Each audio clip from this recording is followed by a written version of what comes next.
Júlio estava sentado sozinho, com a cabeça encostada na janela enquanto a chuva escorria em linhas trêmulas, como artérias abertas sobre o vidro. O vento, gélido e cortante, rugia como um coro de lamentos esquecidos, mas ele já não sentia o frio. Tudo ao seu redor parecia distante, como um sonho que se fragmentava ao amanhecer.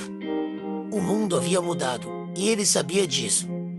Não era uma mudança que se podia explicar, mas algo visceral, primordial, que corroía as fundações da própria realidade. Do lado de fora, o céu estava encoberto por nuvens pesadas, tão escuras que pareciam manchas de tinta espalhadas por mãos negligentes. Mas havia algo mais, algo nos contornos do horizonte, nas sombras das ruas, no próprio ar. Uma sensação de que o tecido do mundo estava desfiando. Ele piscou e, por um instante, as árvores do parque em frente pareciam se contorcer, suas formas alongadas como se tentassem escapar de algo invisível. O primeiro som veio como um sussurro distante, um eco abafado que Júlio mal percebeu. Mas ele cresceu, tornando-se mais nítido, mais invasivo. Não era uma voz, mas algo que ressoava dentro dele, como se seus próprios ossos estivessem emitindo som. Ele tentou ignorar, mas a melodia dissonante persistia, uma cacofonia de tons que o fez estremecer.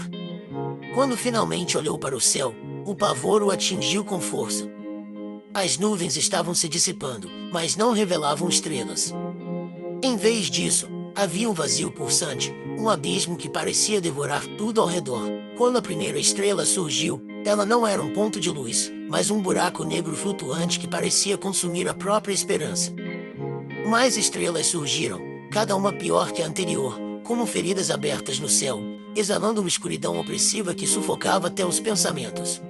O chão tremeu sob seus pés, e ele caiu de joelhos. Foi então que o véu da realidade se rasgou. Não havia mais paredes ao seu redor, nem chão, nem limites. Ele estava flutuando em uma vastidão sem fim, uma paisagem impossível de compreender. O céu era uma tapeçaria de olhos, milhões de olhos, cada um piscando em ritmos que desafiavam a lógica. Eles o observavam com uma intensidade esmagadora, como se o julgassem indigno até mesmo de existir.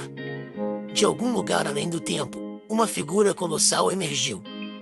Era maior que qualquer montanha, sua forma indefinida mudando a cada instante. Sua pele, se é que se podia chamar assim, era uma superfície pulsante coberta de símbolos em constante mutação, runas que pareciam queimar em sua mente como brasas vivas. Ele tinha asas, mas não eram como as asas dos anjos, eram fragmentos de escuridão líquida que se estendiam pelo infinito, cada batida gerando um som que fazia o coração de Júlio vacilar. O ser abriu sua boca, mas o som que veio não era som algum. Era um vazio absoluto, um abismo de silêncio que devorava tudo ao redor. Júlio tentou gritar, mas não havia voz, não havia ar. Ele sentiu sua mente desmoronar, pedaço por pedaço, como um espelho caindo de uma grande altura. Eu sou o que sempre foi, disse uma voz, surgindo diretamente em sua mente. O que você chama de vida é apenas uma ilusão, uma fagulha na vastidão eterna de minha existência. Agora, o véu será rasgado, e você verá o que sempre esteve aqui. O céu girou novamente, transformando-se em um turbilhão de formas e cores que desafiavam a compreensão. Ele viu cidades erguendo-se e desmoronando em instantes, formas gigantescas rastejando entre as estrelas, criaturas que desafiavam qualquer lógica ou biologia. E então ele viu o trono. Um trono vazio, maior do que qualquer coisa concebível, flutuando no centro de tudo. Era feito de algo que parecia pedra, mas ao mesmo tempo se movia como carne viva, pulsando e sangrando uma substância que era ao mesmo tempo luz e escuridão. Júlio entendeu, em um instante terrível, que o trono não era um símbolo de poder, mas de ausência. Aquilo que deveria ocupá-lo já não existia, e o vazio que deixará era a própria origem do caos. Ele chorou, lágrimas escorrendo de seus olhos, mas percebeu que não eram lágrimas comuns. Eram fragmentos de sua sanidade, cada gota levando consigo uma parte de sua alma. Ele tentou desviar o olhar, mas não havia para onde fugir.